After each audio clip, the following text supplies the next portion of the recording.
What you're going to need to make custom boning lengths is a roll of boning, which I purchased from Amazon. It comes with this and a bunch of little caps. These are necessary.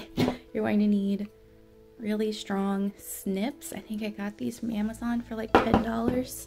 And 2 pairs of pliers.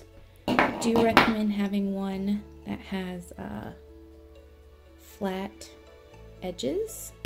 And then I just use some jewelry pliers for the other one.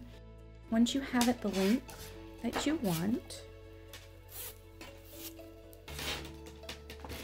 which I'm just going to match it up to one of these. Once you have the length that you want, you can either mark it with a Sharpie or not. I just kind of put my finger under the ring where I want to cut it. So where you're going to cut it is you're going to cut this outer piece here, and then you're going to cut directly on the opposite side, this piece here. You don't want to cut all the way across. We want to maintain the integrity of our spirals.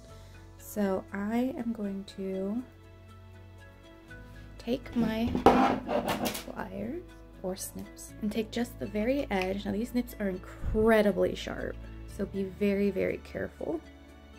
Just take the end, and this for me requires 2 hands, so I'm just gonna do that.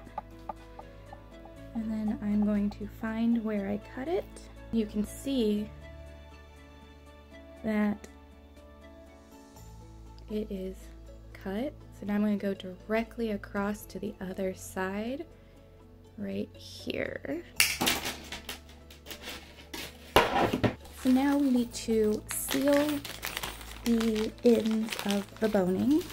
And to do that, you use these little caps. They have 2 points where we need to fold them across the boning.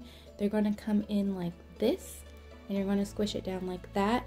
And it needs to happen more or less simultaneously, so it gets a little tricky, but you just slide the cap on the end, and that's going to hide those raw edges. And what I like to do at this point is I like to squeeze in the sides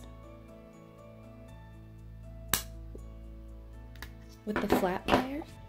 I usually use shorter pliers than these, but I don't know where they are, so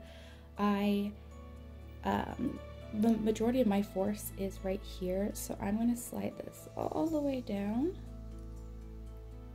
and then I'm going to take this second set of pliers and wrap it around the edge. The second set will keep the edges from like squishing outwards, and then I'm going to press on both of them simultaneously.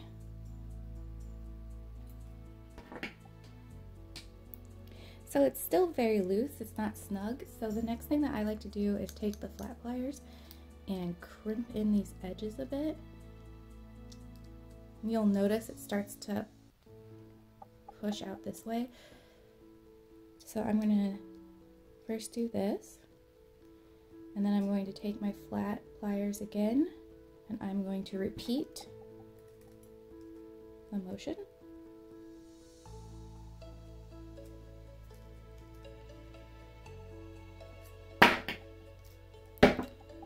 Test the fit. Still popping off, but it is getting really snug. I'm going to come back in, do some more crimping, and then I'm just going to keep working it